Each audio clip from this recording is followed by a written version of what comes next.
Lecture number 1 में मैंने 200 MCQs डाले हैं और लेक्चर 2 में भी हमारे 200 MCQs हैं। तो अब ये लेक्चर 3 है जो 100 MCQs तक का टारगेट है, 500 तक जाने का जा सकें तो अच्छी बात है, अदरवाइज़ जितना हो सके आज हम वो कर लेंगे।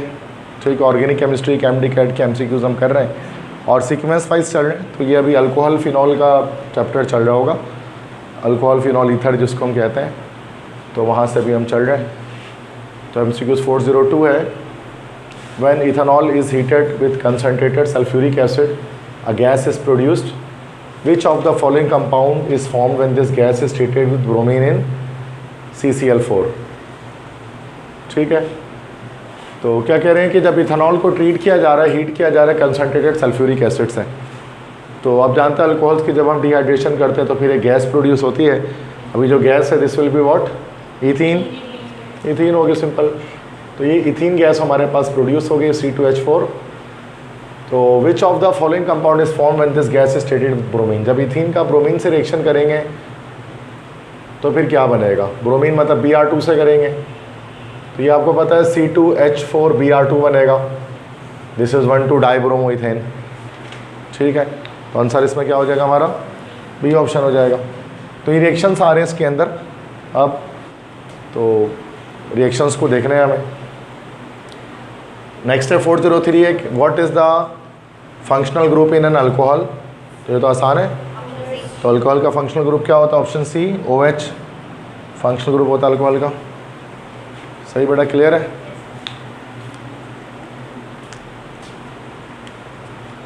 हाँ ठीक है, वो मसला कोई इन दोनों 402 403 क्लियर है। तो नेक्स्ट MCQs पे आते हैं।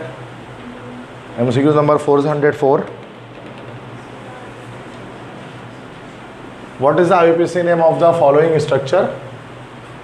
तो ये जो कंपाउंड दिया हुआ है IUPAC नेम बताना है इसका, ये स्पेसिफिक जो कंपाउंड है, कंडेंस स्ट्रक्चर आपको गिवन किया गया है। तो वैसे भी आप बता सकते हैं इसमें, जैसे ये 2 कार्बन, कंडेंस ओपन करना आता है ना, मतलब मैं ओपन कर रहा हूँ, देखो CH हो गया, फिर ये हो गया, इस पर CH3, फिर CH2, अच्छा सॉरी, इसके साथ जो कार्बन है इसमें OH अटैच है, देन CH3, ऐसे ही बनेगा ये। नंबरिंग हो गई यहाँ से 1 2, फंक्शनल ग्रुप के पास से नंबरिंग होती है, this will be 4 methyl, then 1 pentanol. ठीक है, तो सॉरी 2 पेंटानोल, 4 मिथाइल 2 पेंटानोल। ठीक है, ए ऑप्शन हो जाएगा इसमें। तो नेमिंग आती है ना सबको करनी IUPAC। नेक्स्ट क्वेश्चन है 406 है, which of the following compound does not have the molecular formula C6H14O। इनमें से किसका फार्मूला C6H14O नहीं होगा, इसका फार्मूला नहीं होगा। तो अब इसको बजाय इसके कि हम पूरा देख लें, हम कार्बन के नंबर के हिसाब से देख लेते हैं। अब 6 कार्बन है ना, तो इसमें भी 6 कार्बन होंगे, सही है, ये तो फार्मूला है। इसमें 5 और 6 कार्बन है, इसमें 5 और 6 कार्बन है, सब में 6 कार्बन है, साइक्लोहेक्सानोल। मसला है कि सब में 6 कार्बन, C6 है ना, 6 कार्बन से हो गए, साइक्लोहेक्सानोल में भी 6 ही होंगे।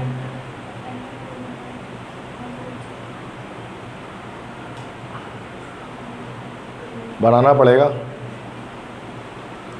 किसका फार्मूला C6H14O नहीं आ रहा।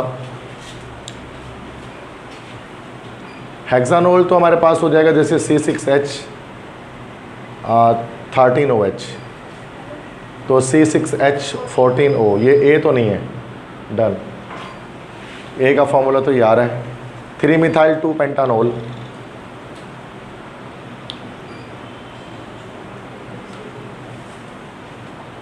या साइक्लोहेक्सानोल देख लेते हैं, साइक्लोहेक्सानोल शायद नहीं आएगा ना,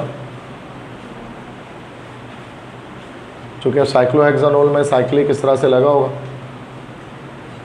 और OH लगा होगा, और ये 2 हाइड्रोजन लगे हैं इसमें, और एक हाइड्रोजन यहाँ पे भी होगा।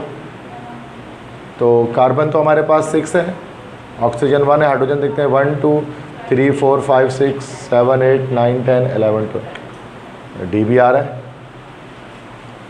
तो फिर किसका फॉर्मूला नहीं है, 12 आ रहा है ना, अच्छा 14 आना चाहिए ना, सही सही सही, तो डी ही करेक्ट है। तो साइक्लोहेक्सानोल जो है वो उसका फार्मूला नहीं है, C6H14O। सही है, समझ में आ गई बात। तो ये कोई इतने मुश्किल नहीं है, तो बेसिक है, ये आपको आता है, बस इसमें टाइम देना है, आपको पता लग जाएगा।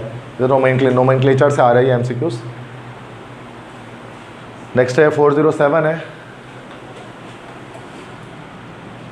विच of the following is a secondary alcohol. इसमें से कौन सा एक सेकेंडरी अल्कोहल है। अब आप जानते हैं सेकेंडरी अल्कोहल क्या होता है, जिसमें अल्फा कार्बन के दो तरफ रेडिकल्स अटैच होते हैं।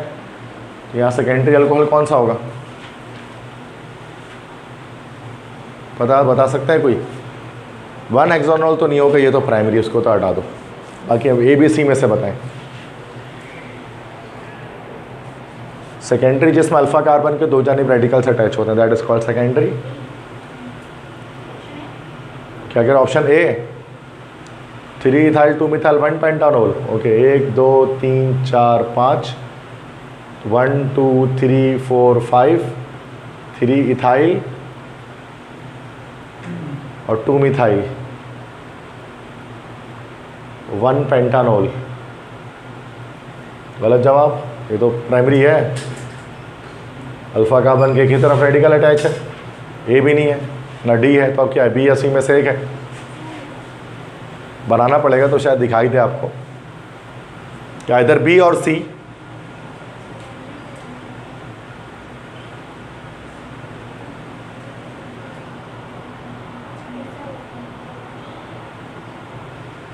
कौन सा है 2 डिग्री,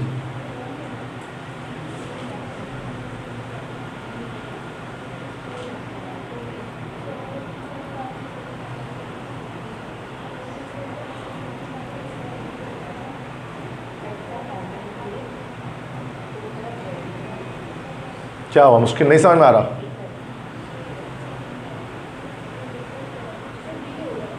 बी देख लेते हैं, बी को भी देख लेते हैं।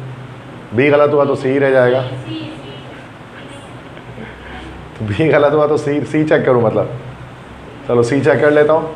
3 मिथाइल 2 हेक्सानॉल, 1 2 3 4 5 6, 1 2 3 4 5 6, 3 मिथाइल 2 हेक्सानॉल। यस, ये हो गया, सी ऑप्शन करेक्ट है। This is secondary. Alpha carbon की दो तरफ रेडिकल अटैच है, इसके दो तरफ कार्बन है, ठीक है। 408 है, which of the following is secondary butyl alcohol. इनमें से कौन सा सेकेंडरी ब्यूटाइल अल्कोहल है, सेक ब्यूटाइल। टोटल 4 कार्बन होने चाहिए, 4 वैसे 1 2 3 4 सभी में, तो कार्बन गिन के तो फ़ायदा है नहीं। सेकेंडरी स्ट्रक्चर देखो किसका है, अल्फा कार्बन के दो तरफ रेडिकल जिसके होंगे। ये तो प्राइमरी है, ए तो हो नहीं सकता, ऐसे ही दिख रहा है। बी है ना सेकेंडरी, बी है ना सेकेंडरी। इसको आप ओपन करोगे तो आपको दिख जाएगा। तो ये रहा ना OH, ये रहा अल्फा कार्बन के दो तरफ रेडिकल है, this is secondary, B option. B में है इसमें, ओके। तो ये हो गया 2 हेप्टानॉल। हेप्टानॉल 1 2 3 4 5 6 7 कार्बन, 1 2 3 4 5 6 7, 3 पर इथाइल मतलब C2H5, 2 पर मिथाइल मतलब CH3, 2 हेप्टानॉल।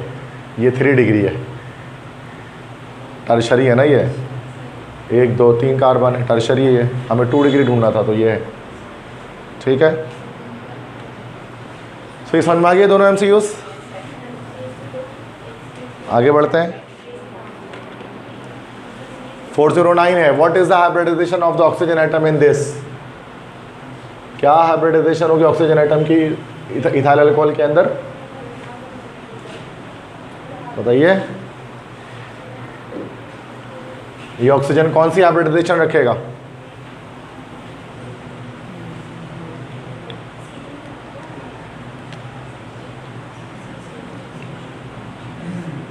CH3 CH2 OH।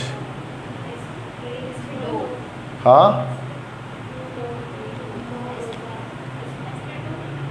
sp2 1 2 3 4 pair है, sp3 हाइब्रिडाइजेशन हो रही, सिंपल है, डी ऑप्शन होगा। नेक्स्ट है 410 है, where are the 2 lone pairs of electrons of the oxygen atom in an alcohol molecule located. तो अल्कोहल के जो मॉलिक्यूल है उसमें जो ऑक्सीजन होता है उसके जो 2 लोन पेयर होते हैं वो कहाँ मौजूद होते हैं, किस ऑर्बिटल में होता है? ये जो 2 लोन पेयर है किस ऑर्बिटल में होंगे? पगला गए हो तुम लोग। sp3 और हाइब्रिडाइजेशन हो तो sp3 में होंगे और कहाँ होंगे? जब हाइब्रिडाइजेशन sp3 हो रही है तो p रहेगा कहाँ इसके अंदर? तो p sp3 4 टोटल बनते हैं जिसमें से 2 पे अनपेयर्ड इलेक्ट्रॉन होते हैं और 2 पेयर्ड होते हैं। जो 2 पेयर्ड होते हैं वही तो हमारा होता है ये अपना इलेक्ट्रॉन लोन पेयर, जो पेयर्ड इलेक्ट्रॉन्स होते हैं। तो sp3 होगा ना इसमें, और क्या? तो ये है ना ऑक्सीजन। ऑक्सीजन कितना होता है? 8 होता है, पढ़ा होगा मॉर्निंग में। ऑक्सीजन 8 होता है तो ये हो गया 1s2 2s2 2p 2p4 2px 2py 2pz। तो ये वो हो गया 4 हो गया। 1 2 3 4 5 6 7 8। अब 2s एक इलेक्ट्रॉन जहाँ रहता है 2py में जब मार देता है तो हाइब्रिडाइजेशन हो जाती है 2s1 फिर 2px पर 2 फिर 2py पर 2 फिर 2pz पर 1। तो ये जो px और py होता है ये 2 लोन पेयर तो हैं इसके अंदर, जो s ये चार सब मिल गए आपस में, तो ये सारे हमारे पास sp3 हाइब्रिड ऑर्बिटल जनरेट हो गए। तो इसका जो लोन पेयर है वो sp3 हाइब्रिड ऑर्बिटल में और किस में? ऑक्सीजन का। समझ गए तो मसला? ये तो आसान MCQs, इसका तो सही बता रही है। ये सब नहीं बताओगे तो कहाँ से नंबर आएंगे टेस्ट में? मुश्किल MCQs मैं खुद ही बताता हूँ, आसान आपसे पूछता हूँ वो भी नहीं बताता। नेक्स्ट है 411, बताइए what is the strongest intermolecular force present in liquid ethanol? Ethanol के अंदर कौन सी जो है वो इंटरमोलिकुलर फोर्स पाई जाएगी अल्कोहल्स में? तो क्या ऑप्शन होगा? ऑप्शन बी हो जाएगा। Dipole dipole specifically hydrogen bonding, क्योंकि हाइड्रोजन बॉन्डिंग तरह की टाइप ही है डायपोल डायपोल फोर्स की। ठीक है। नेक्स्ट है 412, विच of the following is the best method for preparing CH3Br? इनमें से मिथाइल ब्रोमाइड को कैसे बना सकते हैं? Alkyl halide. Yes, option D.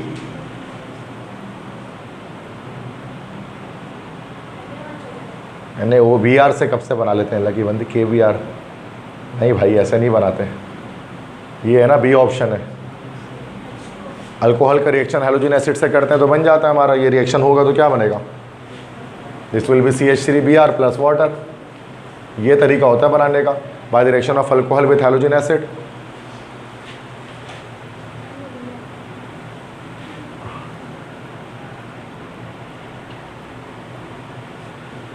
अब आप इसमें इसको इस तरह से जोड़ रहे हैं, इसको ना, इसको आप ऐसे जोड़ रहे हैं।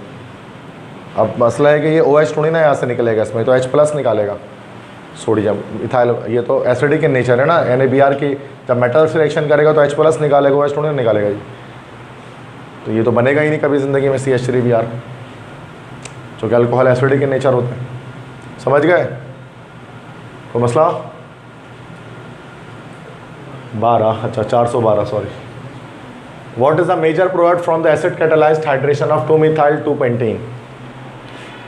जब इसकी डिहाइड्रेशन करेंगे मतलब वाटर ऐड करेंगे तो क्या बनेगा इस मॉलिक्यूल में? इसमें 2-methyl 2-pentene में 2-methyl 2-pentene क्या है? 1 2 3 4 5 1 2 3 4 5 2-methyl 2-pentene। ये है ना, इसमें वाटर ऐड कर रहे हैं तो ये पाई बॉन्ड टूटेगा और H और OH ऐड होगा, H plus OH minus H plus यहाँ मार्कोनी कोऑफरूल के लिहाज से यहाँ H ऐड हो जाएगा और OH कहाँ ऐड होगा? यहाँ ऐड होगा, क्योंकि हाइड्रोजन वहाँ ऐड होता है जहाँ पहले से ज़्यादा हाइड्रोजन मौजूद होता है। मार्कोनी कोऑफरूल चूँकि आसिमेट्रिकल अल्कीन को हम क्लीवेज कर रहे हैं उसकी, तो यहाँ H आ गया, यहाँ OH आ गया। अब किस तरह से बनेगा? 2-मिथाइल है और 2 पर पेंटानोल है, तो 2-मिथाइल पेंटानोल क्या हो गया? सी ऑप्शन हो गया। ये सारे रिएक्शन से इसी तरह से आते हैं रिएक्शन हमारे एंटी टेस्ट में। तो पर ईजी है कि उसमें कोई दिमाग नहीं लगाने इतना 36 किस्म का, डायरेक्ट बन रहा है, सेकंड विद इन सेकंड जज करेंगे आप।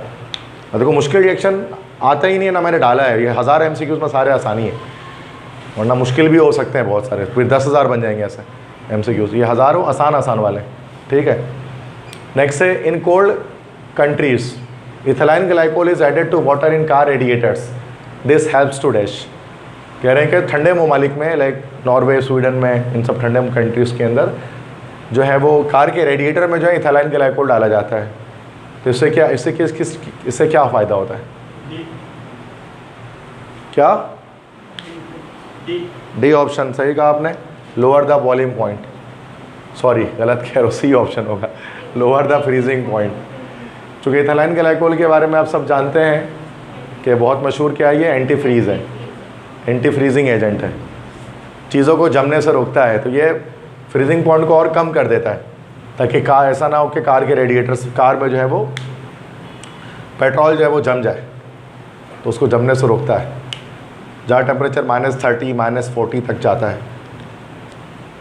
जैसे साइबेरियन कंट्रीज़ हो गए आपके, पोलर रीजन्स हो गई, टंड्रा रीजन हो गए, अलास्का हो गया, कनाडा के नॉर्थ वाले पोर्शंस हो गए सारे, वो सब बहुत ठंडे रहते हैं। ठीक है, सही है। Okay 420 which of the following is used as antifreeze? तो ये तो चला गया, अभी तो बताया मैंने।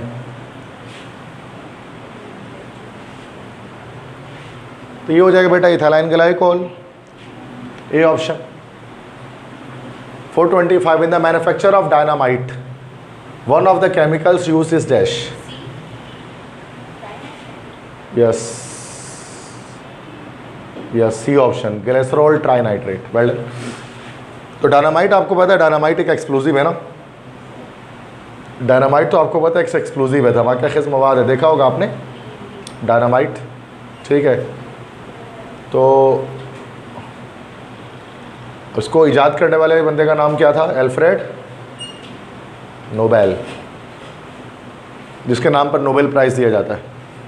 तो नोबेल इनाम जो मिलता है साइंस में वो अल्फ्रेड नोबेल के नाम पर मिलता है। यही वो बंदा था जिसने डायनामाइट को मैन्युफैक्चर किया था, बहुत मशहूर कहानी है उसकी।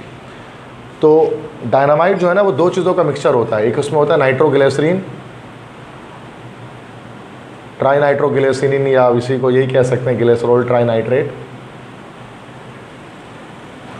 Glycerol trinitrate. तो ये इस तरह से स्ट्रक्चर होता है, तो 3 OH लगा होता है और 3 जगह पर ही NO2 लगा होता है। This is glycerol trinitrate. और उसके साथ अब चूँकि ये बहुत ज़्यादा अनस्टेबल कंपाउंड है ग्लिसरॉल ट्राइनाइट्रेट, तो उसको ना वो एक, फिर ये ओल्ड बुक में था ये लिखा, वो न्यू बुक में नहीं है, केसलघर, केसलघर के नाम से लाइक एक सैंड, एक सॉइल की एक टाइप होती है, मिट्टी की किस्म होती है केसलघर, इसमें इसको एब्जॉर्ब करके रखा जाता है डायनामाइट को। तो डायनामाइट अगर कभी आप खोलेंगे ना तो उसके अंदर मिट्टी जैसा कुछ होता है और उसके अंदर यही ग्लिसरॉल ट्राइनाइट्रेट एब्जॉर्ब किया जाता है। ट्राइनाइट्रोग्लिसरीन भी कहते हैं इसको, एक्सप्लोजिव है ये, हाईली अनस्टेबल मॉलिक्यूल है। ठीक है, तो सही ग्लिसरॉल ट्राइनाइट्रेट या नाइट्रोग्लिसरीन भी कह सकते हैं इसको, तो बॉम्ब्स वगैरह बनाने में इस्तेमाल होता है। तो ये 425 का सी ऑप्शन हो गया हमारा। ठीक है, ये जनरल नॉलेज के क्वेश्चन इस तरह के सवाल किए जाते हैं। 426 से विच of the following compound is least soluble in water? पता है पानी में सबसे कम हल कौन होगा? नॉन पोलर ढूंढ ले, कोई है जो नॉन पोलर है, या अगर पोलर है तो हाइड्रोजन बॉन्ड के अलावा जो है जिसमें हाइड्रोजन बॉन्डिंग नहीं, ये ढूंढ ले। क्योंकि जिसमें हाइड्रोजन बॉन्डिंग नहीं होगी वो वाटर में सॉल्युबल होगा। किसमें हाइड्रोजन बॉन्डिंग नहीं है इन चारों में से? बिल्कुल सही जवाब, इथाइल क्लोराइड में नहीं है, बाकी सब में है, इन सब में है। ठीक है, TNT अलग चीज़ है, वो ट्राई नाइट्रोटोलुइन, वो अलग चीज़ है, डायनामाइट में वो नहीं डालता TNT, वो भी एक्सप्लोजिव है, जबकि TNT इस तरह TNP होता है ट्राइनाइट्रोफिनॉल, वो भी एक्सप्लोजिव है। 427 है compound A reacts with sodium metal to form 1 mole of H2, the compound A can be dash. कोई कंपाउंड A है जो सोडियम से रिएक्शन करके हाइड्रोजन गैस लिबरेट कर रहे, कंपाउंड A क्या होगा? मतलब कोई एसिड होगा, क्योंकि एसिड जब भी मेटल से रिएक्शन करता है तो हाइड्रोजन गैस लिबरेट करता है। अब इन समय से एसिड कौन सा है? एसिड कौन से होते हैं? देखो दो तरह के कंपाउंड है इसमें, इथीन अल्कीन है और अल्कोहल है, दोनों में से एसिडिक कौन होता है? अल्कोहल के अल्कीन, अल्कोहल एसिडिक होता है, बिल्कुल सही। अब अल्कोहल 2 है इसके अंदर, कौन कौन से मिल जाए? अब देखो B और D दोनों अल्कोहल है, दोनों ही अल्कोहल है, दोनों का मेटल अगर सोडियम से रिएक्शन कराएंगे तो हाइड्रोजन गैस प्रोड्यूस होगी, एसिडिक नेचर छोड़ेगा, सॉल्ट और हाइड्रोजन गैस निकलेगा। तो लेकिन यहाँ क्या कह रहे हैं? फॉर 1 मोल ऑफ H2, जो 1 मोल हाइड्रोजन प्रोड्यूस करे, 2 मोल नहीं।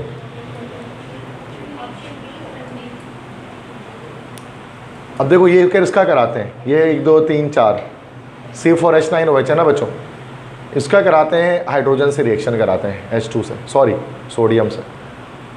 ये बन जाएगा C4H9ONA, मतलब सोडियम ब्यूटॉक्साइड बन जाएगा हमारे पास। ये प्लस हो गया, ये माइनस हो गया, ये प्लस हो गया, ये से जुड़ जाएगा, हाइड्रोजन अलग हो जाएगा। तो और हाइड्रोजन गैस की H2 गैस हमारे पास अलग हो गई। अब बैलेंस करने के लिए क्या करना पड़ेगा, अब जाहिर सी बात है ना, हाइड्रोजन गैस इसको हाफ लगाना पड़ेगा। अब ये बैलेंस हो जाएगा, बैलेंस हो गया सारा। तो अब ये कितना बन रहा है, हाफ मोल बन रहा है ना, आधा मोल बन रहा है। हमसे पूछ रहे हैं कि बताएं 1 मोल हाइड्रोजन कौन बनाएगा, तो 1 मोल बी बनाएगा। ये तो आधा मोल बना रहा है हाइड्रोजन, तो बी ऑप्शन। अक्सर बच्चे ये डी लगा देंगे इसका, बोले उसमें 2 OH है तो 2 मोल निकलेगा, इसमें 1 OH है तो 1 निकलेगा, लेकिन 1 मोल जो है ना वो आधा मोल निकाल रहा है अगर आप बैलेंस करो। समझ गए मसला? ठीक है, तो ये आगे बढ़ते हैं। 428 है, ईथर्स आर डैश। ईथर्स क्या होता है भाई?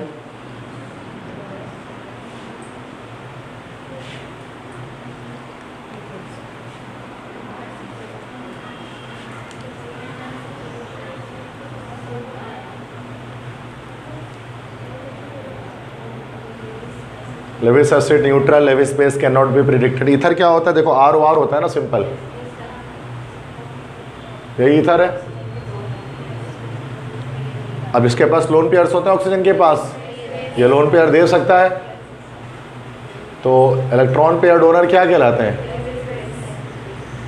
लेविस बेस कहलाते हैं। तो सी ऑप्शन हो गया कि ईथर्स लेविस बेस होते हैं। समझ गए?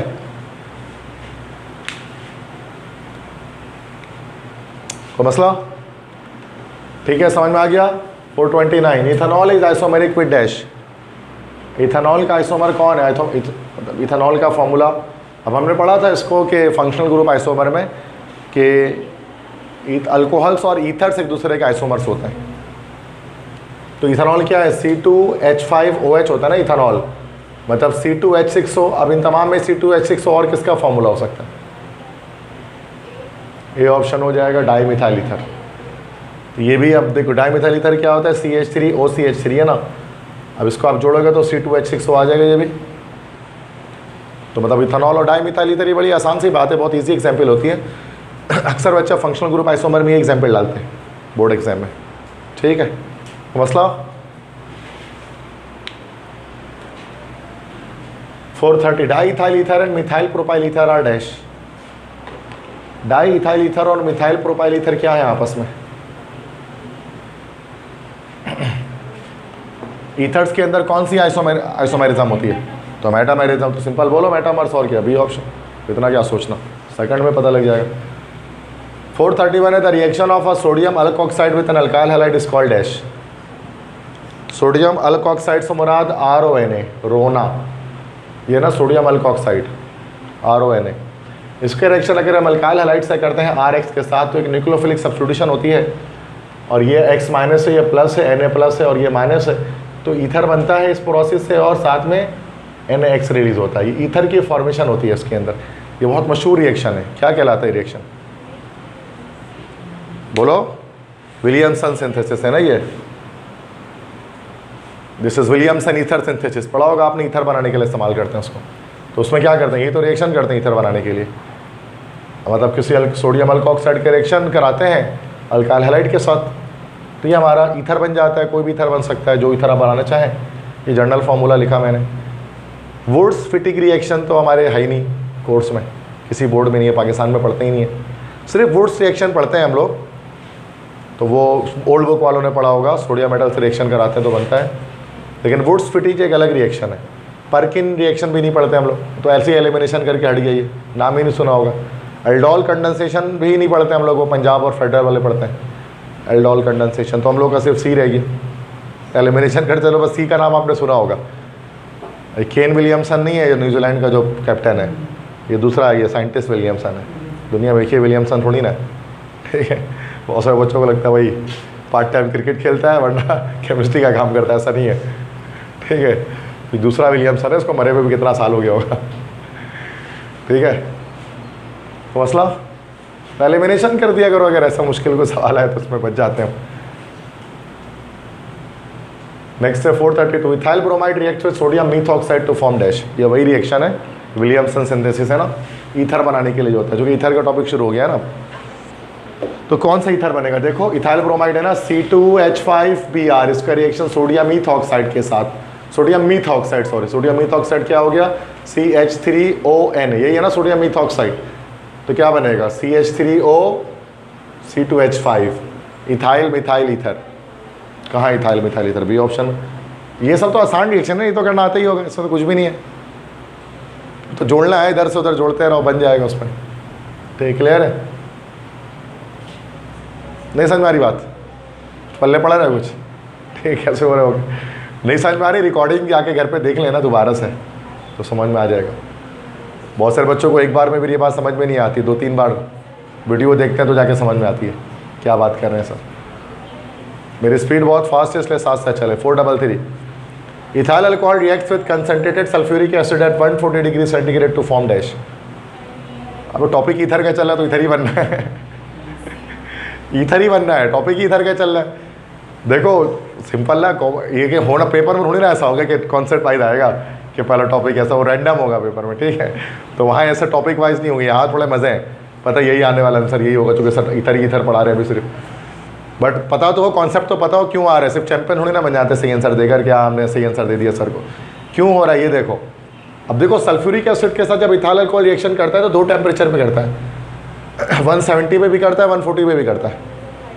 अगर 170 पे टेम्परेचर पे होगा तो अल्कीन बनेगा, इथीन बनेगा, और 140 पे करेंगे तो फिर ईथर बनेगा। तो ये टेम्परेचर डिपेंडेंट डिहाइड्रेशन होती है ना बेटा इसमें, तो डाई इथाइल ईथर बनेगा। तो ये क्या करेगा, ये वाटर को रिमूव करेगा।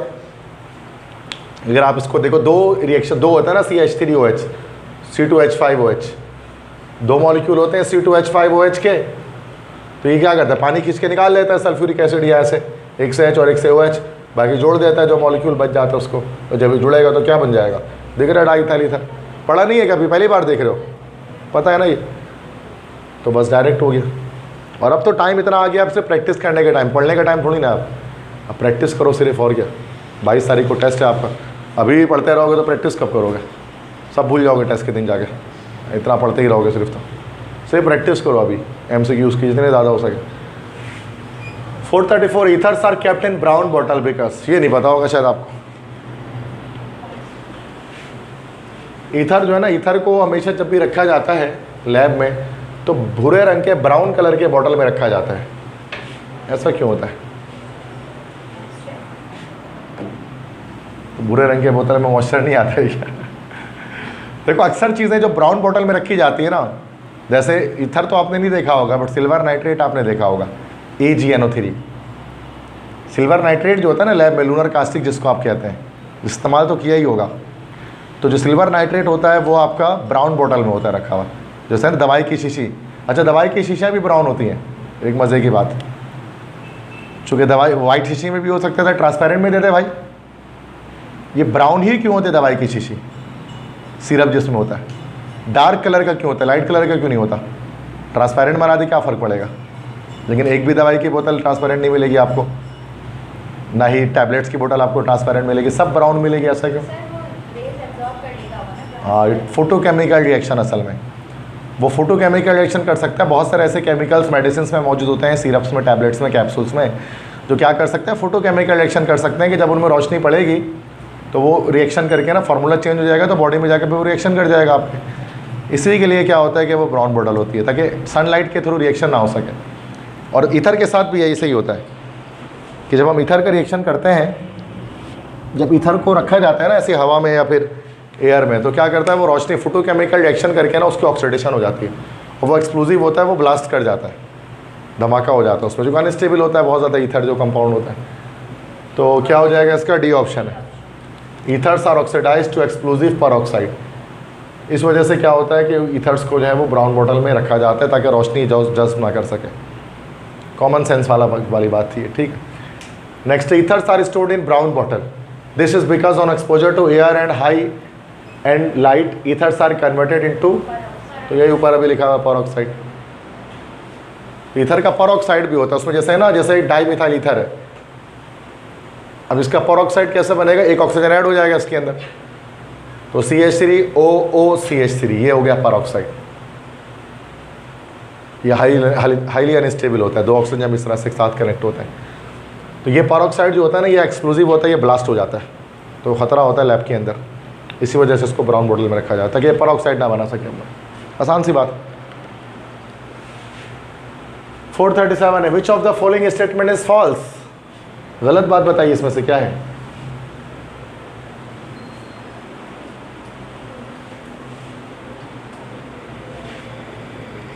बहुत आसान है। अल्कोहल, फिनॉल एंड ईथर का चैप्टर चल रहा है भाई।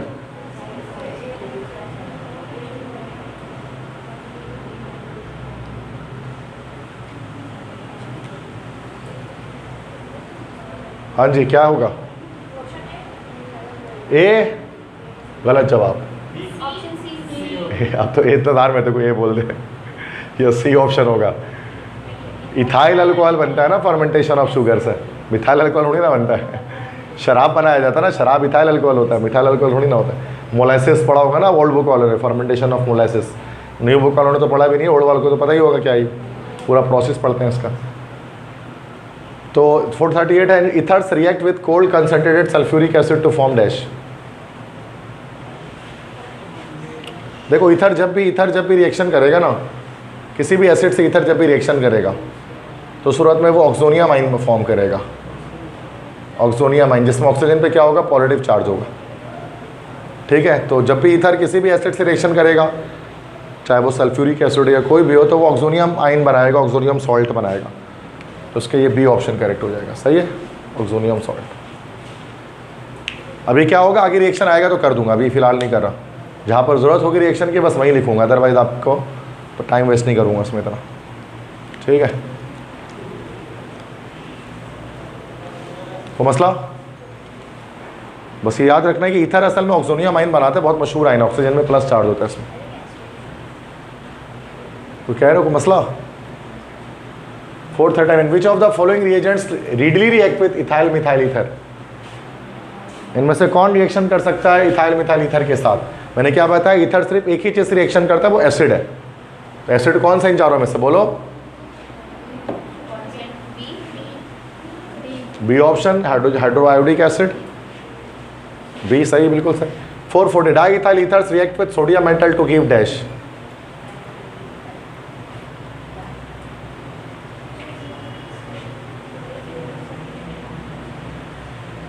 अबे तुम लोग क्या खा के आए हो घर से। अबे डी ऑप्शन हो गया ना, अभी बोल रहा हूँ जब मैं ईथर की एसिड के अलावा किसी से रिएक्शन करता ही नहीं, तो सोडियम से कहाँ से करेगा। क्या हो गया तुम लोगों को, जितना टेस्ट करीब आ रहा है तुम लोगों का दिमाग कम से कम होता जा रहा है, उल्टा चल रहे हो। तो टेस्ट करीब आने वाला तुम लोग और शार्प दिमाग चलाना चाहिए। अभी बोला 5 मिनट पहले कि एसिड के सिवा रिएक्शन नहीं कर रहे, तो ये से रिएक्शन कैसे कर लेगा। कॉमन सेंस की बात है यार, नथिंग है। पर तुम लोग को तरी सोच लो क्या बनेगा, सोच में लगे क्या बनेगा।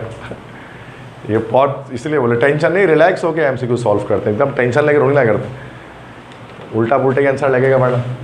441, diethyl ether on heating with excess concentrated HI gives. अब ये आप मैकेनिज्म करना पड़ेगा, मैं दिखा रहा हूँ कैसे रिएक्शन होता है, अब देख लो ज़रा। अब यहाँ मजबूरी है करना तो मैं कर रहा हूँ, अदरवाइज मैं करता नहीं। मजबूरी के आलम में सिर्फ रिएक्शन करता हूँ मैं, ये नहीं कि रिएक्शन करना नहीं आता मुझे, मैं चाहता हूँ आपके लिए मुश्किल ना बने। तो अक्सर बच्चे होंगे ना जान जाती रिएक्शन से। ये हमारा हो गया डाइइथाइल ईथर, इसके रिएक्शन HI के साथ होगा, ये रहा HI, ये नेगेटिव चार्ज आ गया, हाइड्रोजन में पॉजिटिव चार्ज आ गया।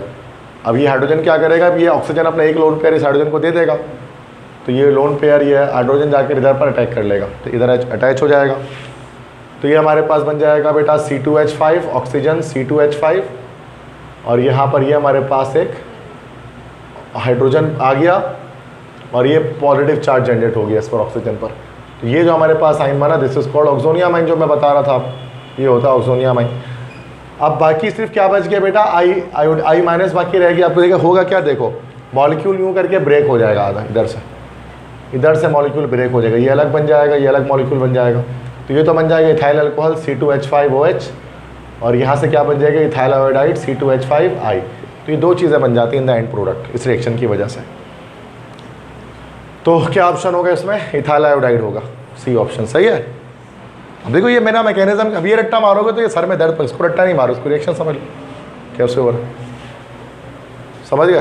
तो अब यहाँ मैंने समझा भी दिया कि कैसे एसिड से रिएक्शन कर रहा है और कैसे ऑक्सोनियामाइन बना रहा है, और यही एक रिएक्शन है जो इथर करता है, इसके अलावा और कोई रिएक्शन नहीं करता, ठीक है।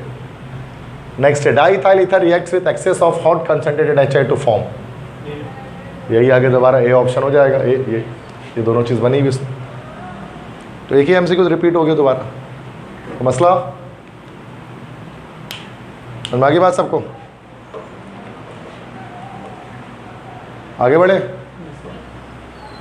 Next 443, which is the best reagent to accomplish the following conversion. बताइए इस रिएक्शन, इसको कंप्लीट करने के लिए क्या रिएजेंट चाहिए होगा अगर मैं इस रिएक्शन को कंप्लीट करना चाहता हूँ, अगर ये प्रोडक्ट बनाना है। Yes, option D, well done. Concentrated hydrobromic acid, acid के साथ रिएक्शन करा देंगे और क्या। नेक्स्ट है 445, the compound with the lowest boiling point is test, सबसे कम बॉइलिंग पॉइंट किसका होगा? Option D, well done, non polar, बिल्कुल सही, इसमें LDF होगा, बाकी सब पोलर है। तो मसला ये तो पता ही है आपको, इतने ये तो कई MCQs कर चुके हैं हम इसको, एक साल के अंदर पता नहीं कितने MCQs कर लिए हमने इस तरह के बॉइलिंग पॉइंट वाले। अब याद भी रखना है, इतने किए तो अब इतना हमने प्रैक्टिस कर ली, इतना मैंने आपको पढ़ा दिया ना, अब इससे आउट नहीं आएगा कुछ भी, ये मेरी गारंटी है। इसको तुम लिखवा लो सिनेरियो रूफ में, इससे आउट नहीं आएगा कुछ भी। लेकिन मसला है पहले उतना याद तो रखे कि स्टूडेंट इतना मैंने पढ़ाया है। अब जो याद करेगा वो चैंपियन है, वो MBBS करेगा, जो याद नहीं करेगा वो फिर कुछ और करेगा। याद करने की बात है, मैंने जो जितना पढ़ाना था मैंने सब पढ़ा दिया, बस स्टूडेंट को याद है कि नहीं है, ये चीज़ मैटर करती है। सिंपल है ना कि आपको याद रखना है, मेमोराइज रखना है सारे कॉन्सेप्ट जो मैंने आपको दिए हैं। अगर आप उसको भूलते रह जाओगे और तो कोई फ़ायदा नहीं है, फिर भी कोरे होके बैठोगे टेस्ट में, उससे कोई फ़ायदा नहीं होता, समझ गए। कौन सा ऐसा MCQs नहीं है जो मैंने नहीं करा, हर तरह के MCQs मैंने आपको करा दिए। इसके अलावा तो MCQ दिमाग में भी नहीं आ सकता पेपर बनाने वाले के बना सकते हैं, इतने MCQs मैंने आपको करा दिए। अब आप देखो ना एक ही MCQs को कितने कितने टाइप से हम कर रहे होते हैं, घुमा के इधर से घुमा के उधर से घुमा के, पंजाब बोर्ड, फेडरल बोर्ड, क्या चीज़ क्या आउट ऑफ द कोर्स की चीज़ें सब कुछ करा देता हूँ, ताकि आप उसको ज़्यादा से ज़्यादा आप नंबर गेट करने के चांसेस बढ़ा लो, ठीक है। नेक्स्ट है 446 है, which of the following would have the highest boiling point. ये तो वही है, बॉइलिंग पॉइंट वाला आ रहा है। सबसे ज़्यादा बॉइलिंग पॉइंट किसकी होगी बता दो? अल्कोहल की होगी, बिल्कुल सही, चूँकि हाइड्रोजन बॉन्ड होगा, बिल्कुल सही। 447 है, which of the following would have the highest boiling point. अब इसमें बताओ हाईएस्ट बॉइलिंग पॉइंट किसकी होगी? सारे ईथर है, सारे ईथर। अब हम क्या देखेंगे जब सारे एक ही ग्रुप आ जाए तो फिर क्या देखेंगे? लॉन्गेस्ट चेन, बिल्कुल। या मतलब सबसे ज़्यादा मॉलिक्यूलर वेट की बात कर लें, हाईएस्ट मॉलिक्यूलर वेट किसका होगा? सबसे ज़्यादा मॉलिक्यूलर मास किसका होगा? Option D, diisopropyl ether का, बिल्कुल सही। अब इसका हाईएस्ट बॉइलिंग पॉइंट होगी इन तमाम में। सेम ग्रुप के अंदर आ जाए तो मॉलिक्यूलर मास के लिए से जज करते हैं, सही है बेटा। विच of the following compounds have identical molecular weight which would have the lowest boiling point. अच्छा, हम कह रहे हैं कि ये जो 4 कंपाउंड इनके मॉलिक्यूलर मास सबके बराबर हैं, बताइए सबसे कम बॉइलिंग पॉइंट किसकी होगी? मतलब यहाँ पर ग्रुप अलग अलग, ग्रुप के लिहाज से देखना, जिसमें हाइड्रोजन बॉन्ड नहीं है। वैसे तो यस, ए ऑप्शन, चूँकि ये हमारा मिथॉक्सी प्रोपेन, ये हमारा ईथर है, इसमें डायपोल डायपोल इंटरेक्शन होगी, जबकि बाकी इन तीनों में हाइड्रोजन बॉन्ड होगी, ठीक है, अल्कोहल है तीनों। 456 which of the following is closest to the COC bond angle in this. और इसका जो बॉन्ड एंगल होता है आपको पता है, एंगुलर बेंडर है 104.5 डिग्रीज होता है ईथर का, तो करीब करीब कौन सा नंबर इसके आएगा हमारे? क्लोजेस्ट कह रहे हैं ना, क्लोजेस्ट 104.5 के करीब क्या है? 109.5 है, सी ऑप्शन। अगर जो होता नहीं इतना, ये तो टेट्राहाइड्रल हो गया। क्लोजेस्ट पूछ रहे हैं ना, ये तो टेट्राहाइड्रल का होता है, हमें तो एग्जैक्ट पता है 104.5 होगा, क्योंकि 2 लोन 2 बॉन्ड है, वेस्पर कॉन्सेप्ट के मुताबिक 104.5 डिग्रीज है, पता ही बात सबको, तो पढ़ा है हमने बॉन्डिंग। नेक्स्ट क्वेश्चन है, इतना बड़ा सवाल, 3 लाइन का सवाल है सिर्फ ये।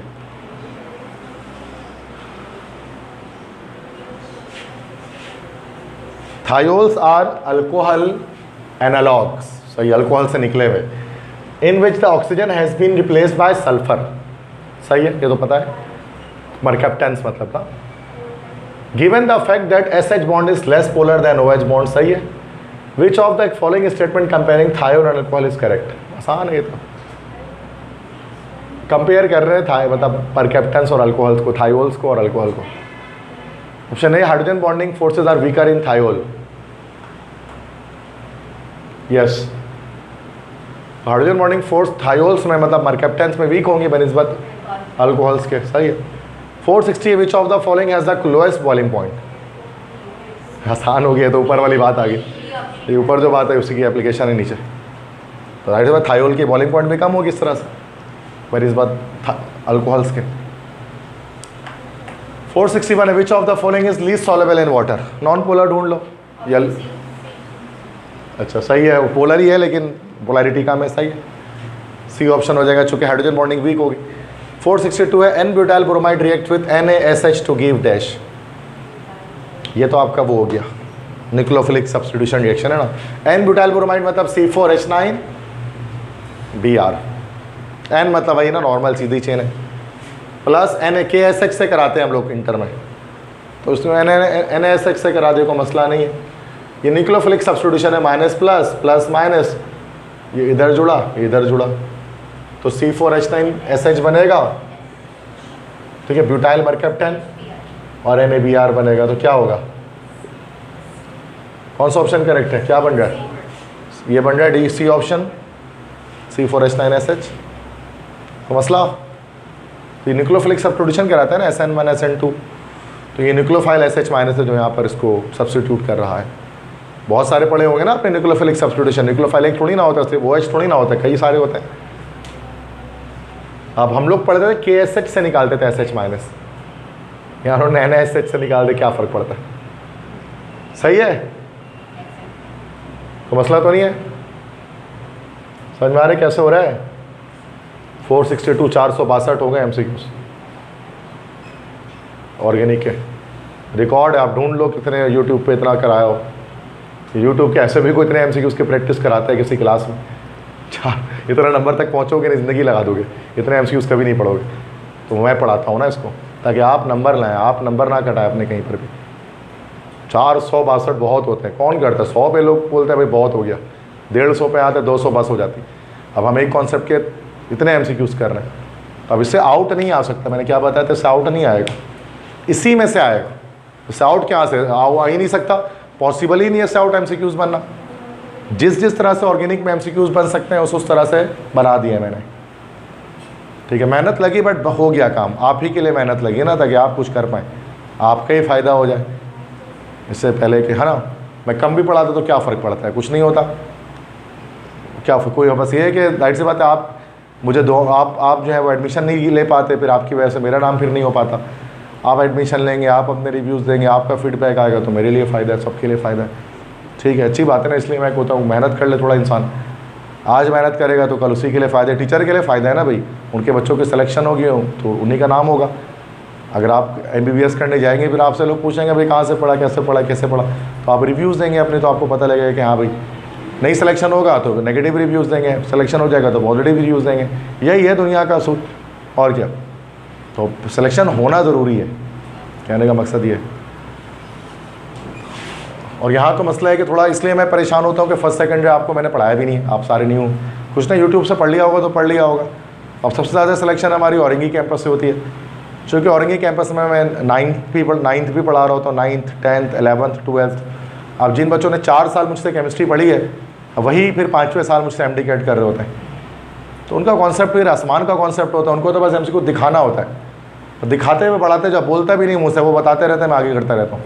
कभी आप बैठोगे, रिकॉर्डिंग कभी चलती है ना वहाँ की, आप देखना, लेकिन आप खुद कभी औरंगी कैंपस में बैठोगे तो आपको पता लगेगा कि वहाँ क्या बच्चे हमने तैयार किए हैं, ठीक है। तो वही मसला है ना कि या तो ये चीज़ ऐसी हो जाए तो आपके लिए ज़्यादा डर लगता है कि पता नहीं आपके साथ क्या। वहाँ तो बच्चे सिलेक्शन ले लेते हैं हमारे, हर साल 4-5 का एडमिशन MBBS में हो जाता है। अब यहाँ पे मसला है ना कि ना जाने कितने हो, ठीक है। तो यही चीज़ हम देख रहे हैं इसमें, तो क्या आपका कॉन्सेप्ट थोड़ा डाउन लगता है, मुझे पता है। कुछ बच्चे कोशिश कर रहे हो तो समझने की, समझ नहीं पा रहे होते हैं। अब मेरे पास भी इतना टाइम नहीं है कि मैं बहुत बेसिक चीज़ उनको लेकर शुरू कर दूँ पढ़ाना, क्योंकि फिर बाकी बच्चों का लॉस होगा जिनको आ रहा होता है।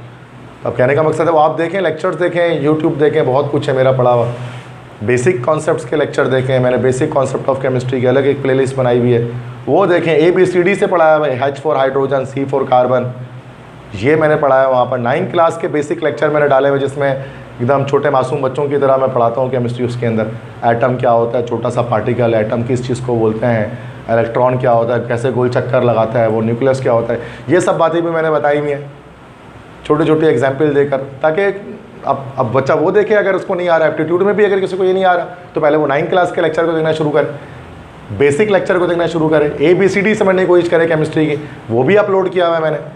वो तो स्टूडेंट के ऊपर है ना, स्टूडेंट बहाना नहीं बना सकते कि हमें केमिस्ट्री समझ नहीं पड़ता।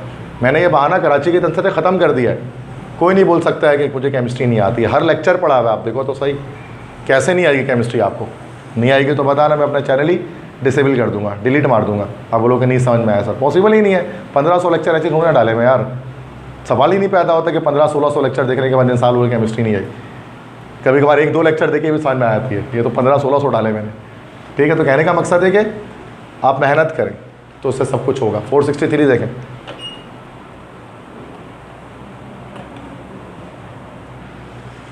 क्या 463 the carbon atom of a carbonyl group is dash. अब ये तो 2 ही ऑप्शन है, वो भी आसान बताएंगे तो पता होता है। sp2 हाइब्रिडाइज होता है ना कार्बन कार्बोनाइल का। ठीक है, 465 एसीटोन कंटेन, ये तो बहुत ही आसान MCQs आता है ये। एसीटोन में कितना सिग्मा कितना पाई, एसीटोन तो पता है ना सबको, प्रोपानोन है ना ये, देख लो इसमें कितना सिग्मा कितना पाई।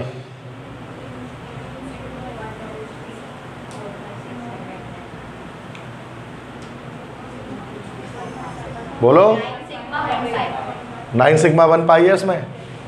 ठीक है, हो गया ये 465। समझ में आ गया ना, स्ट्रक्चर बनाना पड़ेगा, दिख जाता है उसमें। 466 फॉर्मलिन इज डैश। यस बताओ, 40% solution of formaldehyde in water. सही है, बिल्कुल सही। ये बुक के MCQ से बुक की लाइन है ये पूरी। नेक्स्ट है 467 है, which of the following will have the highest boiling point. दोबारा बॉइलिंग पॉइंट आ गया, सारे कीटोन है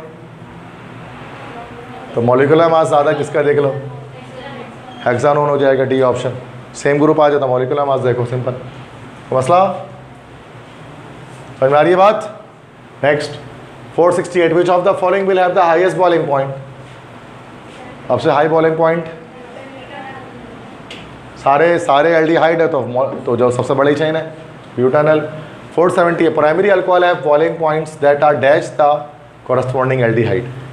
अल्कोहल की बॉइलिंग पॉइंट डैश होती है एल्डिहाइड से। अल्कोहल में हाइड्रोजन बॉन्डिंग होती है क्या, एल्डिहाइड में होती है?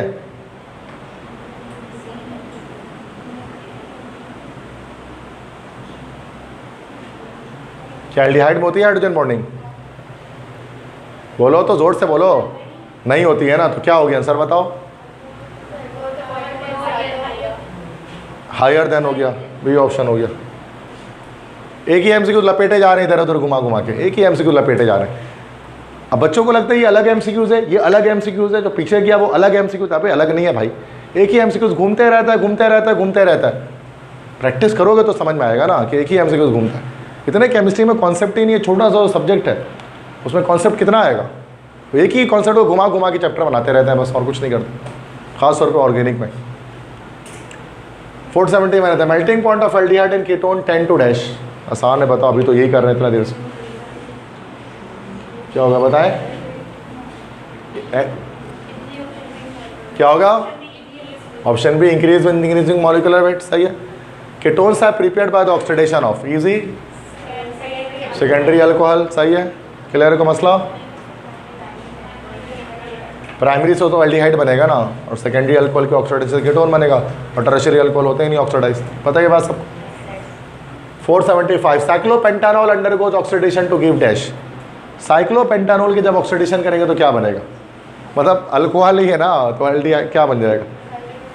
बल्कि नहीं, अब ये देखना पड़ेगा साइक्लोपेंटानॉल। अब देखो 2 ऑप्शन करेक्ट लग रहे हैं, ये लग रहा है और एक ये लग रहा है। देखना पड़ेगा साइक्लोपेंटानॉल क्या है, प्राइमरी सेकेंडरी के टर्शरी बनाए क्या? बनाते हैं, चलो साइक्लोपेंटेन बनाइए, साइक्लोपेंटानॉल। सही है। अल्फा कार्बन ये रहा, कितने जानिब रेडिकल हैं इसके, कौन सी डिग्री है, तो क्या बनना चाहिए, साइक्लोपेंटानोन बन जाना चाहिए ना भाई, ये ऑप्शन। अब ये बहुत सारे बच्चे इसमें कंफ्यूज होते हैं कि पेंटानोल बनेगा क्या पेंटानोन, क्योंकि लिखा बनी ना कि सेकेंडरी है कि प्राइमरी है, लेकिन जब बनाते हैं ना तो साइक्लिक तो स्ट्रक्चर जो अल्कोहल बनता है ना वो सेकेंडरी होता है, प्राइमरी बन ही नहीं सकता इसके अंदर, समझ गया ना, क्योंकि कम से कम दोनों तरफ से जुड़ा होगा ना, एक तरफ से हाइड्रोजन कहाँ से आएगा इसमें, सही है। अब वो लोग से ये तो बुक का नहीं है, तो भाई ये तो कॉमन सेंस है ना, इसमें क्या कोई नई चीज़ सुनने ना सीखी हम, नहीं तो मैं पहले से पता था। सही है, आगे बढ़े। 476 which statement about carbonyl group of ketone and aldehyde is true. कौन सी स्टेटमेंट ट्रू है कीटोन और एल्डिहाइड के कार्बोनाइल ग्रुप के बारे में, सी डबल बॉन्ड ओ के बारे में।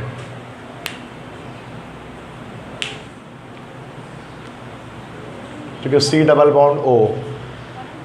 अब ये आप जानते हैं कि जब ये पाई बॉन्ड टूटेगा ना, यहाँ नेगेटिव चार्ज देगा, यहाँ पॉजिटिव चार्ज आएगा, और इसका और न्यूक्लियो एडिशन रिएक्शन होगी, और ये न्यूक्लियोफिलिक एडिशन करता है। तो हमेशा क्या होता है कि न्यूक्लियोफाइल जो होता है ना वो जाकर अटैक करता है यहाँ पर पहले कार्बन पे, फर्स्ट स्टेप पे। बताओ, A option 1 and 3 correct statement पूछ रहे हैं ना भाई। इट कैन अट्रैक्ट न्यूक्लियोफाइल, सही है। It tends to undergo addition reaction, सही है, ए ऑप्शन। ये पता है ना सबको, ये न्यूक्लियोफिलिक एडिशन होती है उसमें, तो मसला।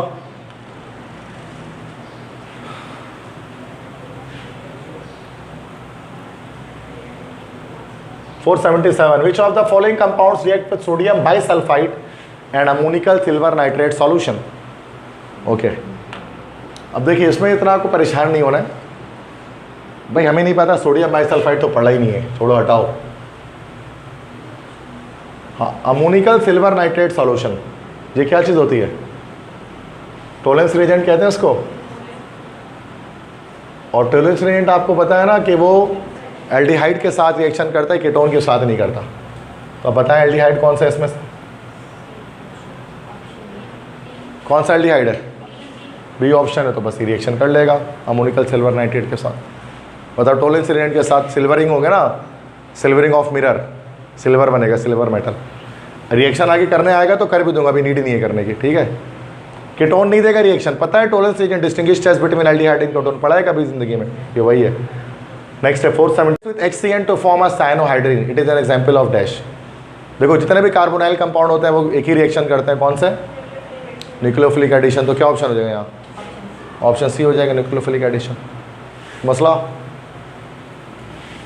साइनोहाइड्रिन बनता है ना, HCN ऐड करते हैं, तो रिएक्शन नहीं कर रहा मैं, जरूरत नहीं है, पूछा सिर्फ मैकेनिज्म तो लिख दिया, ये मैकेनिज्म। ये एल्डिहाइड एंड कीटोन शुरू हो गया चैप्टर, एल्डिहाइड्स क्या आ रहे हैं ना, एल्डिहाइड कीटोन आ रहे हैं, ये इस तरह सीक्वेंस चलेगा आगे। फिर ये आपके कार्बोक्सिलिक एसिड्स भी आपको मिलेंगे चैप्टर में, तो पता नहीं लगेगा, ट्रांजिशन आ जाएगी, फ़ौरन से चैप्टर चेंज हो जाता है आगे, MCQs करते करते टॉपिक भी चेंज हो जाता है, सब कुछ चेंज हो रहे होते हैं, क्योंकि मैंने चैप्टर वाइज हेडिंग नहीं डाली है, बस हम सीक्वेंस से करे जा रहे हैं। 479 है, which of the following reagents will react readily with both aldehyde and ketone. Aldehyde ketone दोनों से कौन रिएक्शन कर सकता है एक साथ, यस, ग्रिग्नार्ड रिएजेंट कर सकता है, बिल्कुल सही, दोनों से रिएक्शन करेगा। एल्डिहाइड से रिएक्शन करेगा तो प्राइमरी सेकेंडरी अल्कोहल बनाएगा, और कीटोन से करेगा तो टर्शरी अल्कोहल बनाएगा, पता है ना। ये फेलिंग सोल्यूशन से नहीं कर सकता, जो कि ऐसे एल्डिहाइड करेगा कीटोन नहीं, टोलेंस एल्डिहाइड करेगा कीटोन नहीं, शिफ्ट रिएजेंट तो पता ही नहीं क्या होता है, काट दो उसको ऐसे, पता ही नहीं है, मतलब वो आंसर है ही नहीं, क्योंकि वो ऑड है, जो सबसे ऑड चीज़ है उसको सबसे पहले हटाओ, जो आपने पढ़ा ही नहीं है कभी। Next, the reaction of ethanol with one equivalent of methanol and a trace of N acid will give dash. Okay, अभी रिएक्शन किया जा रहा है इथेनॉल का मिथेनॉल के साथ, ये न्यूक्लियोफिलिक एडिशन, अब देखें कैसे होती है। अब आगे आप मैं रिएक्शन कर देता हूँ। इथेनॉल, इथेनॉल क्या होता है, एसिटाल्डिहाइड को कहते हैं इथेनॉल, यही बच्चों इथेनॉल। इसके रिएक्शन किससे, मिथेनॉल, मिथेनॉल मतलब CH3OH से हो रहा है, ठीक है। अब ये पाई बॉन्ड टूटेगा, इधर नेगेटिव चार्ज जनरेट होगा, इधर पॉजिटिव जनरेट होगा, ठीक है, और ये प्लस हो जाएगा, ये माइनस, क्योंकि अल्कोहल एसिडिक इन नेचर होता है, तो ये इधर चला गया, ये इधर चला गया, प्लस वाला माइनस से माइनस वाला प्लस, तो ये हो जाएगा CH3 कार्बन OCH3 और नीचे क्या आ गया, सॉरी ऊपर तो OH हो गया, नीचे OCH3 हो गया। इसको हम लोग क्या कहते हैं, दिस इज कॉल्ड, ये कंपाउंड जो बनता है इसका कॉमन नेम होता है, इसको नाम पड़ा होगा कभी आपने, हेमी एसिटल बोला जाता है इसको। दिस इज कॉल्ड, ये कॉमन नेम है इसका हेमी एसिटल। फिर ये दोबारा से रिएक्शन करता है, चूंकि 1 इक्विवेलेंट बोला है ना, 1 इक्विवेलेंट मतलब 1 मोल ऑफ मिथानॉल। अगर 2 मोल से करता है तो एसिटल बनता है। फिर ये आपने 2 स्टेप में पढ़ा होगा सेकेंड ईयर में इसको। अब ये एक ही स्टेप करने बोल रहा है तो इसका आंसर एसिटल नहीं होगा बल्कि क्या होगा, हेमी एसिटल। और ये कीटोन से आप करेंगे ना तो कीटल बनता है, हेमी कीटल ये कीटोन में बनता है। ये रिएक्शन एक तरह का न्यूक्लियोफिलिक एडिशन जो कि एल्डिहाइड और कीटोन में हो रही होती है। आप PMDC सिलेबस देखोगे तो उसमें लिखा हुआ है कि न्यूक्लियोफिलिक एडिशन रिएक्शंस जो है वो आएंगे आपके टेस्ट में। समझ में आगे बात कैसे किया मैंने, आसान रिएक्शन, बॉन्ड बनता है जुड़ता है, यही होता है और क्या होता है रिएक्शन में। तो मसला है क्या, क्लियर है बेटा सब कुछ। 481 हो गया।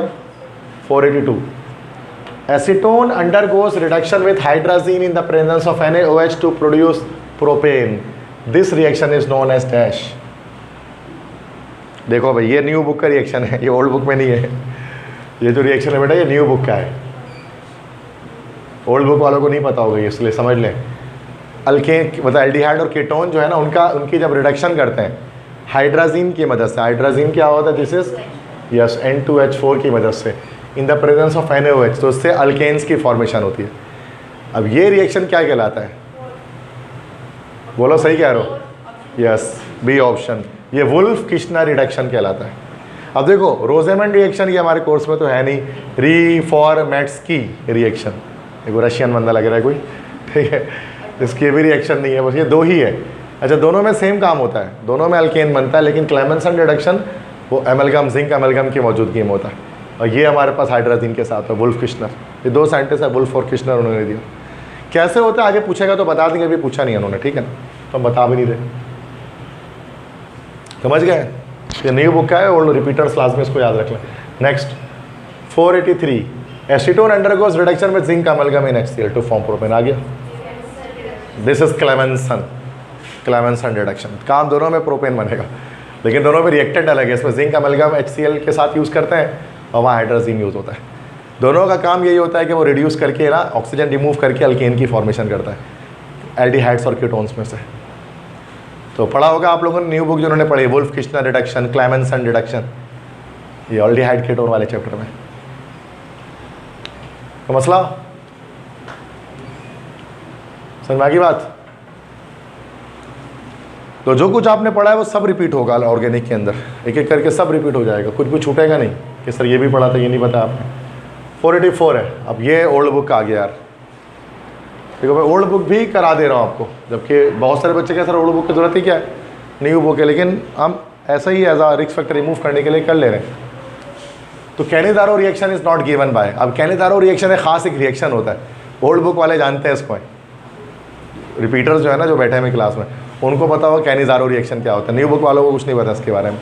तो मैं बता देता हूँ, कैनिदारो रिएक्शन जो है ना वो फॉर्म एल्डिहाइड दे रहा होता है, मतलब कैनिदारो रिएक्शन जो है ना ये वो एल्डिहाइड और वो कंपाउंड या वो एल्डिहाइड और कीटोन देते हैं, तो वो एल्डिहाइड और कीटोन देते हैं जिसमें क्या होता है हैविंग या which do not have alpha hydrogen, जिनमें अल्फा हाइड्रोजन नहीं होता वो देते हैं। ये कैनिदारो रिएक्शन का टेस्ट पॉजिटिव देते हैं जिसमें अल्फा हाइड्रोजन नहीं होता। आप देखें चेक करते हैं, फॉर्मल्डिहाइड की बात करते हैं, इज नॉट गिवन बाय, ठीक है, तो नॉट गिवन बाय पूछ रहा है, ठीक है बच्चों। देखो ये हमारा फंक्शनल ग्रुप है, कार्बन है, अल्फा कार्बन मिसिंग है, तो अल्फा कार्बन ही नहीं होगा तो अल्फा हाइड्रोजन भी नहीं होगा, तो ये तो देगा कैनिदारो रिएक्शन। कैसे हो देगा वो जरूरत नहीं है इसको पढ़ने की। ट्राई मिथाइल एसिटाल्डिहाइड, क्या ये ट्राई मिथाइल एसिटाल्डिहाइड है बच्चों? ये रहा फंक्शनल ग्रुप, अल्फा कार्बन तो है लेकिन क्या अल्फा हाइड्रोजन है? ये नहीं देगा कैनिज़ारो रिएक्शन, सॉरी ये देगा सॉरी उल्टा बोल दिया मैंने, ये भी देगा कैनिज़ारो रिएक्शन। अच्छा एसिटाल्डिहाइड ट्राइमिथाइल है, सॉरी अभी भी नहीं देगा, कार्बन से जुड़ा हुआ, अल्फा हाइड्रोजन कहाँ है, कार्बन से जुड़ा हुआ ना, हाइड्रोजन थोड़ी ना अल्फा कार्बन के पास। एसिटाल्डिहाइड देखें,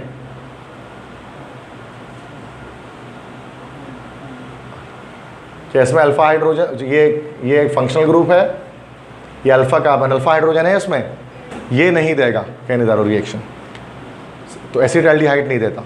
अच्छा बेंजाल्डिहाइड देख लो, बेंजाल्डिहाइड किससे कहते हैं, ये हमारा बेंजीन रिंग है और उसके साथ अल्डिहाइड ग्रुप लगा, तो यही होता है बेंजाल्डिहाइड बच्चों, समझ में आ गई बात। ये हमारा फंक्शनल ग्रुप और ये हमारा कौन सा कार्बन, दिस इज, क्या इसके साथ कोई हाइड्रोजन लगा होगा इस कार्बन के साथ, नहीं समझ में आई बात। चलो दोबारा देखते हैं, बड़ा बनाते हैं, चलो दोबारा देखते हैं, खोलना पड़ेगा चेन, अब क्या करें, मजबूरी है, समझ ही नहीं पाया।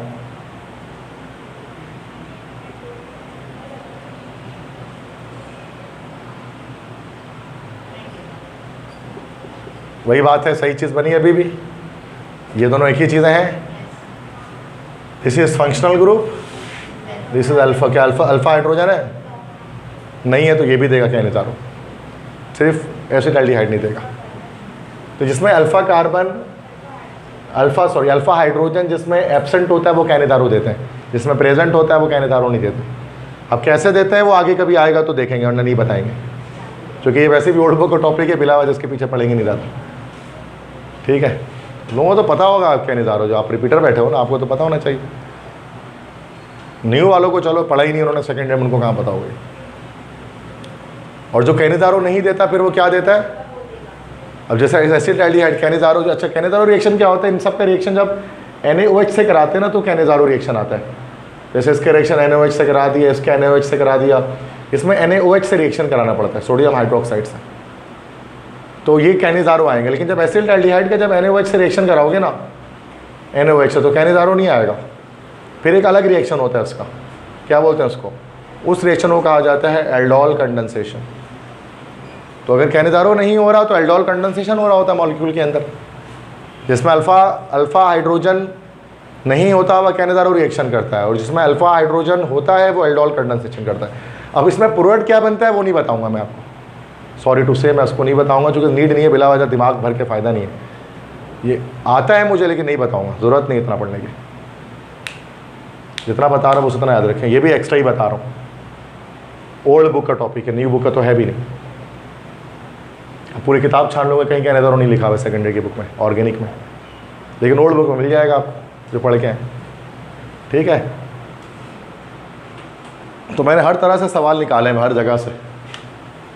485 which when formaldehyde is treated with 50% NaOH solution it undergoes test, अभी तो बताए कैनिज़ारो हो जाएगा। कैनिज़ारो साइंटिस्ट का नाम था कैनिज़ारो रिएक्शन, तो अभी तो बताया, ये तो पूरी कहानी सुना दी इसकी आपको। 486 है the reduction of a ketone, ketone की रिडक्शन से क्या मिलता है,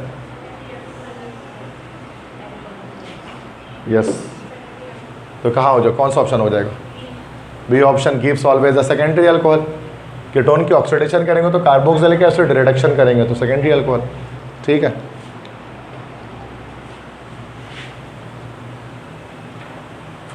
reduction of acetaldehyde with H2 give dash, acetaldehyde की रिडक्शन करेंगे मतलब हाइड्रोजन ऐड करेंगे तो क्या मिलेगा, इथाइल अल्कोहल मिल जाएगा, सिंपल प्राइमरी अल्कोहल मिलेगा ना आपको। एल्डिहाइड की रिडक्शन करेंगे प्राइमरी अल्कोहल मिल जाएगा, क्योंकि अल्कोहल की ऑक्सीडेशन करने से एल्डिहाइड मिलता है, तो एल्डिहाइड की रिडक्शन करने से अल्कोहल मिलेगा, उल्टा जाएंगे, पता नहीं है सबको बात। Next is on reduction with LiAlH4, ये हमारे रिड्यूसिंग एजेंट होता है ना, lithium aluminium hydride, this is actually the reducing agent. जब रिडक्शन करेंगे मतलब हाइड्रोजन ऐड करा जाता है ना, रिडक्शन हो रही है। Which of the following compound code yield N optically active compound, ये क्या चीज़ होगी, ऑप्टिकल आइसोमेरिज्म से जोड़ दिया इसको उठा के, सही है, मतलब मुश्किल नहीं है, मतलब टाइम लगेगा, ये नन्ना मुन्ना नहीं है ना 1 सेकंड में बता दो ठक से सर ये हो जाएगा, थोड़ा सा टाइम लेगा, टाइम सीखेंगे। बोल रहे कि बताओ इससे रिएक्शन कराएंगे तो किसकी रिडक्शन करने से ऑप्टिकली एक्टिव कंपाउंड बनेगा, मतलब जिसमें कायरल कार्बन होगा। तो ये जोड़ दिया उसको और introduction to fundamental concept of organic chemistry से। तो प्रोपानॉल से तो बन रहा है, इसके तो प्रोपानॉल बन जाएगा इसका। प्रोपानॉल मतलब 3 कार्बन वाला, ये बन गया ए में, तो ये बन गया। प्रोपानोन की हाइड्रोजन ऐड करेंगे तो सेकेंडरी अल्कोहल बन जाएगा, ये बन जाएगा। सी ऑप्शन में क्या बनेगा, ब्यूटानल। ब्यूटानल तो butanol 1 2 3 4 OH। D option butanone, secondary butyl alcohol ना, ब्यूटानोन है तो सेकेंडरी ब्यूटाइल अल्कोहल, तो OH ले लिया, फिर हाइड कार्बन, फिर कार्बन, फिर कार्बन, फिर कार्बन। इसमें से ऑप्टिकली एक्टिव कौन है, कायरल कार्बन किसमें दिख रहा है आपको है, जिसमें 4 डिफरेंट ग्रुप अटैच हैं। Last one, this one, yes, ये हाइड्रोजन है, ये OH है, ये CH3 है और ये CH2 CH3 है, सही है, ठीक है। D option butanol. ये बड़ा खतरनाक सवाल है लेकिन ये मतलब उन्होंने जब जोड़ते हैं ना 2 चैप्टर को एक साथ, तो थोड़ा सा मसला आया था। जो उन्होंने इस चैप्टर को जोड़ दिया एल्डिहाइड कीटोन को, वो जाके वहाँ आए ऑप्टिकल आइसोमेरिज्म से। अब किसी का एक भी कॉन्सेप्ट कच्चा है तो कभी भी नहीं कर सकते। अगर किसी को ये चैप्टर सही से नहीं आता वो भी जवाब दे सकता, और किसी को ऑप्टिकल आइसोमेरिज्म नहीं आता वो भी जवाब दे सकता। कभी कभार ऐसा भी हमसे कुछ आता है 2 चैप्टर को मिला रहा होता है आपस में, वो 2 कॉन्सेप्ट को मिला रहा होता है, समझ गया है। तो ये ऐसे ही था ना, ये मुश्किल नहीं है, मतलब क्या अब डायरेक्ट नहीं बताया हमने, करना पड़ा। ठीक है, बोर्ड ने बताओ कौन सा ऑप्टिकल एक्टिव सही है। 489 the reduction of cyclohexanone with LiAlH4 will give dash. Cyclohexanone तो बस सही है, साइक्लोहेक्सानोल बन जाएगा, अल्कोहल बन जाएगा। साइक्लोहेक्सानोल तो वैसे भी हमें पता है, अच्छा अल्कोहल ही लिखा हुआ है, बस खत्म बात हुई। 490 aldehyde undergo oxidation with KMrO4। Aldehyde का ऑक्सीडेशन से क्या मिलता है, डायरेक्ट बताओ। एसिड, कार्बोक्सिलिक एसिड मिलता है, डी लिखा हुआ है। एसिड मतलब कार्बोक्सिलिक एसिड, सही है। 491 oxidation of acetaldehyde with sodium dichromate, मतलब वही आपका ऑक्सीडाइजिंग एजेंट है। कार्बोक्सिलिक एसिड, एसिटिक एसिड मिल जाएगा, बिल्कुल सही। 492 a hydrazone will result from the reaction of hydrazine with dash. Yes, aldehyde, सही है। तो एक रिएक्शन होता है ना एल्डिहाइड का, कि जब एल्डिहाइड का रिएक्शन, पूरा रिएक्शन नहीं कर रहा, बस एक सिंपल बता रहा हूँ। एल्डिहाइड का रिएक्शन जब हाइड्राजीन से होता है N2H4, दिस इज हाइड्राजीन, तो उससे क्या बनता है हमारे पास प्रोडक्ट, हाइड्राजोन बनता है। क्या बनता है, कैसे बनता है, उसको छोड़ो, बस हाइड्राजीन से जब एल्डिहाइड का रिएक्शन होगा तो हाइड्राजोन बन जाएगा, बस ये डायरेक्ट याद रखें। तो एल्डिहाइड हो जाएगा, सही है। पढ़ा होगा आपने वैसे इसको, मैकेनिज्म भी इसका। तो एडिशन रिएक्शन होती है, अगर आप बोलेंगे तो मैं करा देता हूँ, वो तो कोई ऐसा मुश्किल नहीं है, मतलब ऐसा मुश्किल नहीं है, मतलब इस तरह से मतलब रिएक्शन में ना कम से कम कराना चाहता हूँ बोर्ड पे, क्योंकि बच्चे ना फिर परेशान होते हैं, होता है अरे सर में दर्द पकड़ लिया। रिएक्शन ज़्यादा एक वक्त में करना बहुत मुश्किल होता है ना। ये इस तरह से ना N2H4 है ना, इस तरह से ये होता है, फिर यहाँ से ये पूरा वाटर एलिमेंट, याद आ रहा है कुछ, ये वाटर एलिमिनेट होता है, फिर HCH, फिर डबल बॉन्ड नाइट्रोजन, फिर NH2। तो इस कंपाउंड को हम लोग बोलते हैं दिस इज कॉल्ड हाइड्राजोन। ये हाइड्राजीन से रिएक्शन करने से तो वही चीज़ है, मतलब डायरेक्ट याद रखो कौन सा स्ट्रक्चर पूछ रहा है तुमसे, ठीक है। और इतना लंबा उस चक्कर में याद करने से बेहतर ये याद रख लो कि हाइड्राजीन से रिएक्शन होता है, हाइड्राजोन मारा, एक जैसे लाइक मिलते जुलते अल्फाज। को मसला, यस, ये मिथानॉल हाइड्रोजन हो, मिथानॉल हाइड्रोजन। तो वो तो डिपेंड करता है कौन सा एल्डिहाइड आपने लिया। 493 aldehydes can be distinguished from ketone by using dash. 2 तरह से करते हैं, एक फैलिंग सोल्यूशन टेस्ट होता है और एक आपका टोलेंस रिएजेंट होता है। तो कौन सा ऑप्शन में देखो, टोलेंस रिएजेंट अमोनिकल होता है ना, अमोनिकल सिल्वर नाइट्रेट सॉल्यूशन, बस हो गया ये ऑप्शन। 494 है the appearance of silver mirror in Tollens test indicates the presence of dash. Aldehyde, और क्या, सिंपल। एल्डिहाइड इसका पॉजिटिव टेस्ट देता है, कीटोन नेगेटिव देता है, सिल्वर मिरर टेस्ट जो होता है। 495 है acid aldehyde on treatment with Tollens reagent gives the precipitate of dash. Silver बिल्कुल सही है, गुड, सिल्वर मेडल बनता है। 496 which of the following compound will give a positive test with following solution? Aldehyde, कौन सा एल्डिहाइड है इसमें से? एक ही तो एल्डिहाइड है, फॉर्म एल्डिहाइड, ए ऑप्शन सही है। क्यों मसला क्लियर है यहाँ तक? 496 497 aldehyde on treatment with falling solution gives a precipitate of, जैसे टोलेंस रिएजेंट में एन प्रोडक्ट आपका सिल्वर मिरर होता है ना, जबकि इसमें ये हमारे पास नहीं, कॉपर नहीं होता भाई, Cu2O, यस, क्यूपरस ऑक्साइड होती है, इसकी हमारे पास रेडिश ब्राउन पीपीटी आती है ना बेटा। जो फैलिंग सोल्यूशन डालते हैं और हीट करते हैं एल्डिहाइड में, तो क्या होता है, एंड प्रोडक्ट में आपका एक ब्राउन पीपीटी आ रही होती है, रेडिश ब्राउन पीपीटी, तो वो कॉपर ऑक्साइड की होती है, Cu2O, ये इसका एंड प्रोडक्ट होता है। तो प्रेसिपिटेशन जो ऑब्टेन होती है वो उसकी होती है, Cu2O की होती है। बाकी पूरा रिएक्शन होता है, करने की जरूरत नहीं है, ठीक है। तो डायरेक्ट याद रखें कि उसमें सिल्वर बन रहा है, इसमें Cu2O बन रहा है, ठीक है। 498 विच of the following will react with falling solution giving a red PPT? Aldehyde ढूंढो, ऑप्शन ए बिल्कुल सही, सही, एक जैसे आ रहे हैं सारे, डिस्टिंग्विश्ड टेस्ट वाले आ रहे हैं सारे।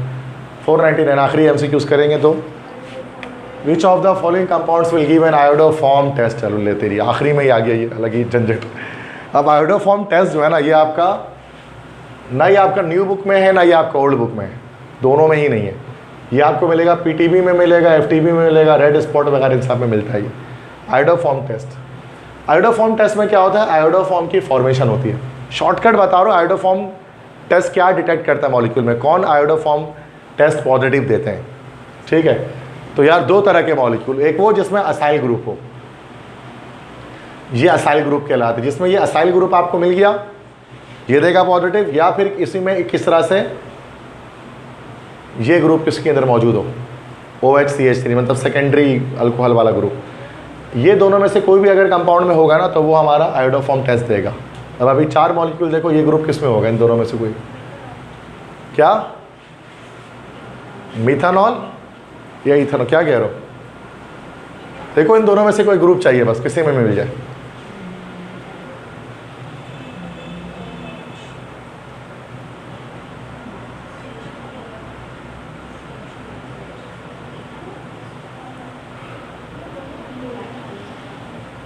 यार क्या हो गया, बोलो, इतना क्यों सोच रहे हो? तो हैं, बोलो तो सही, क्या है? सब पता तो दिया, अब ढूंढना भी नहीं आ रहा है इसमें आपको। इथेनॉल होगा और क्या होगा? तो बोलो ना, थोड़ा सा समझ ही में नहीं आ रहा, मिथेनॉल बोले कि इथेनॉल, इथेनॉल होगा ना, सिंपल है। यहाँ पर HH आ गया, हो गया, तो ये ग्रुप दिख गया ना इसमें, जिसमें ये ग्रुप दिखेगा उसमें आएगा, मिथेनॉल में नहीं दिखेगा ये ग्रुप। मिथेनॉल में कहाँ दिखेगा? उसमें OHCHH आ जाएगा। ये ग्रुप ढूंढना है, ये और ये ग्रुप जब आएगा तो आयोडोफॉर्म टेस्ट पॉजिटिव आता है। ये पंजाब फेडरल बुक की बुक में होता है आयोडोफॉर्म टेस्ट। इतने मुश्किल बात नहीं है, शॉर्टकट बता रहा हूँ, बस याद रखो। तो नेक्स्ट है which of the following compound does not give a positive iodoform test? कौन नहीं देगा? बोले कौन नहीं देगा, ये देगा नहीं पूछ रहे, किसमें ये ग्रुप एब्सेंट है? हाँ, मिथानॉल नहीं देगा, बाकी इथेनॉल देगा। इथेनॉल तो ऊपर भी दे रहा है, इथेनॉल भी देगा। अल्लाह के बंदो, ये चेक करो, कैसे ही नहीं देगा, देगा। प्रोपानोन भी देगा, कैसे नहीं देगा प्रोपानोन? ये ग्रुप असाइल ग्रुप आ रहा है इसमें, तो ना प्रोपानोन करेक्ट है, ना इथेनॉल करेक्ट है, और इथेनॉल तो वैसे ही दे रहा है, तो मिथानॉल नहीं देगा। तो इसमें सिंपल ट्रिक है, जिसमें ये या ये ग्रुप होगा तो वो हमेशा आयोडोफॉर्म टेस्ट पॉजिटिव देंगे।